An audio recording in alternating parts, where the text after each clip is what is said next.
If the mannequin blinks, pretend you didn't see it, and keep shopping. The mall was nearly empty when I first noticed it. Not unusual for a Thursday night, the place had been dying for years.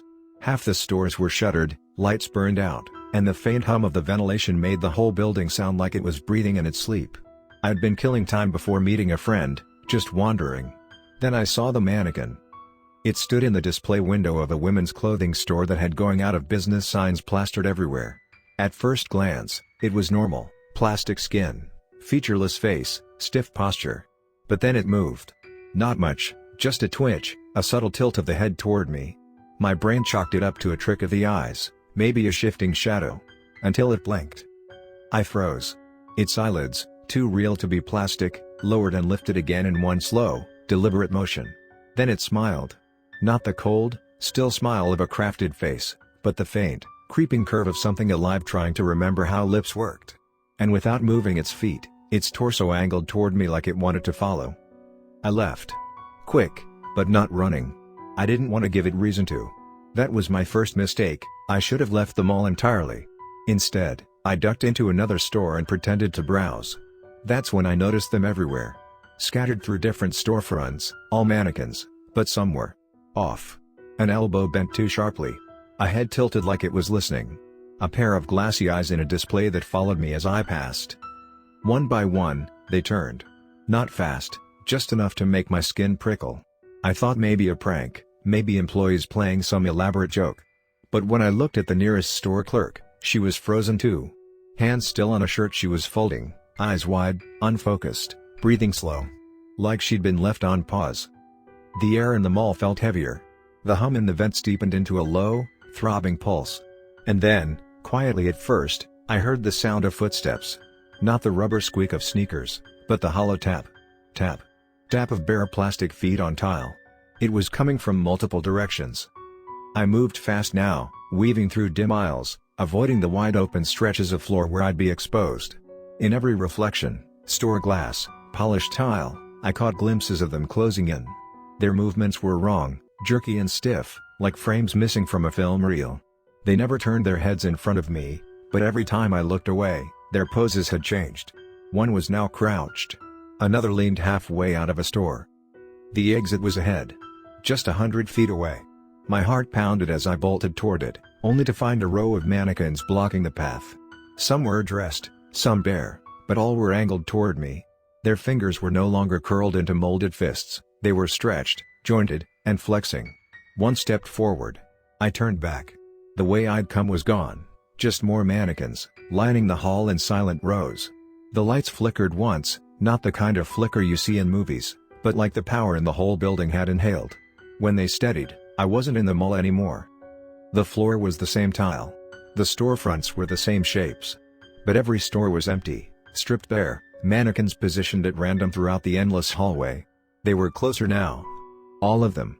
Their faces, not blank anymore, held faint traces of human features, like someone had tried sculpting people from memory and got it slightly wrong. And the worst part? I recognized them. Some were old friends. A neighbor. My cousin who'd gone missing 5 years ago. They blinked in unison. Then they all smiled. That's when I understood, they weren't statues at all. They were replacements. And the mall wasn't dying. It was collecting. Rules to survive. 1. If a mannequin blinks, pretend you didn't see it. 2. Never stop moving inside an empty store. 3. If you hear bare footsteps, avoid open spaces. 4. Do not touch a mannequin, its skin feels warm for a reason. 5. If the mall changes, you're already inside their version. You won't leave the same. The first thing I noticed after the change was the silence. Not the comfortable kind you get late at night, but a thick, pressing quiet that made my ears ring. My footsteps didn't even echo anymore, they just sank into the air like the sound was being swallowed. I could still see the mannequins, closer now, no more than 20 feet away, but I could also feel them. It was like standing too close to something that hummed with low voltage, a constant static crawling across my skin. They didn't move while I looked at them, but every time I blinked, their arrangement shifted. One moment they were scattered across storefronts, the next, they stood in a half circle around me, just far enough away to keep me from bolting. I started walking. Slow at first, because my instincts told me that running would make them give chase. I glanced into one of the darkened storefronts as I passed. Inside, instead of racks of clothes or displays, I saw a narrow hallway lined with more mannequins, each facing the walls like they were being punished. A shiver crawled up my spine as I realized that some of them were trembling, just slightly, just enough to betray that whatever they were alive. Somewhere ahead, faint carnival music began to play. It was slow, distorted, like a music box turning on half-dead batteries.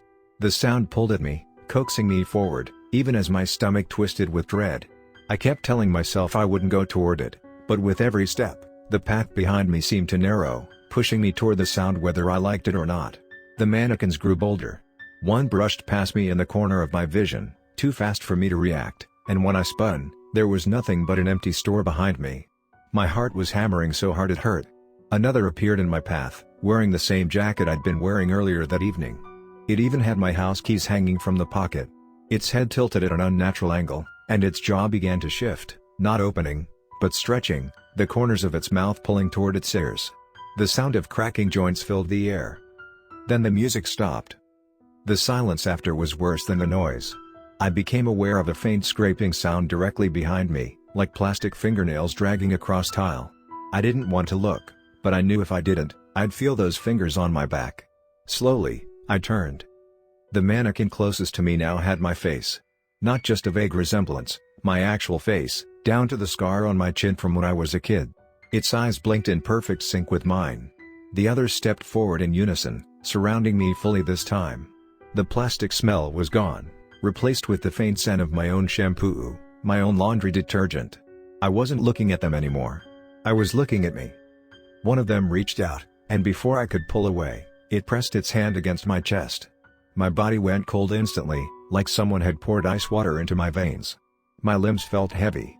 My vision blurred, not from fear but from the fact that my eyes weren't mine anymore.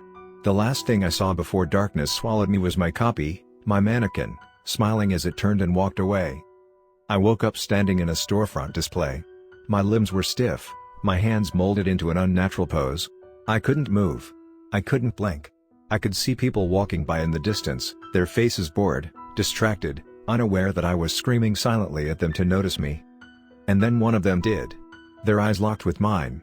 I tried to tell them to run. I tried to beg them not to see me. But my lips curved upward into a slow, practiced smile. Because now I was the bait. And the mall was still collecting. Days, if they were even days, passed without change. I didn't feel hunger or thirst, only the constant weight of my fixed pose. My head was angled just enough to keep me staring at the entrance, the glass display reflecting distorted shapes whenever the mall lights flickered. Most shoppers didn't even glance my way. But every so often, someone's gaze would linger. That's when it happened. I'd feel my frozen body suddenly loosen, but not with my will, like a puppeteer testing the strings. My smile would widen. My fingers would twitch just enough to catch their attention. And they would stop walking. The ones who came closer never returned. The moment they stepped too near, the glass between us would vanish, not shatter, not slide open, just cease to exist. They'd blink in confusion, step into my display, and the space behind them would seal again, trapping them in the suffocating stillness. I'd feel my own joints lock again as the warmth bled from my body. And then, somewhere else in the mall, I'd see another display fill with a fresh mannequin. One that had their face. Over time, I began to notice the subtle breathing of the building itself. The walls seemed to shift when no one was looking, tightening like muscles flexing around prey. Storefronts swapped places. Escalators led nowhere, ending in blank walls. The air vents whispered, the tones almost forming words.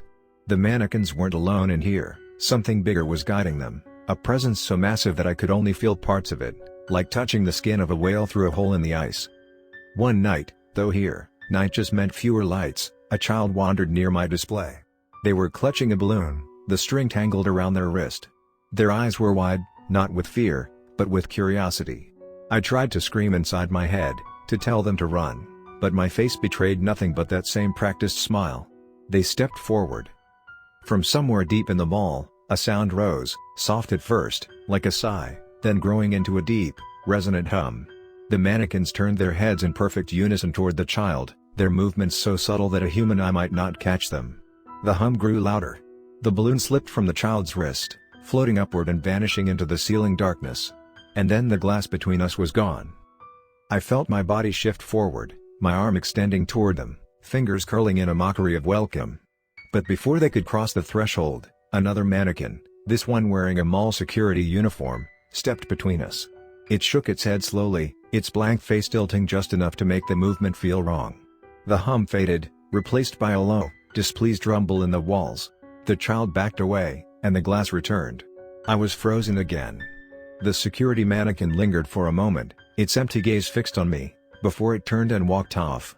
I realized then, whatever ran this place didn't just collect at random. It chose. And for some reason, I'd been allowed to keep my role a little longer. That's when I understood the worst part: there's no forever here. Eventually, the mall grows tired of its pieces. Eventually, the mannequins vanish, replaced by others. And when that day comes for me, I won't simply stop existing. I'll be absorbed into whatever this place is. Stretched out across its walls, my awareness fused with its hunger. I can already feel it testing my edges, like a tongue probing loose teeth. Soon, the glass will vanish one last time.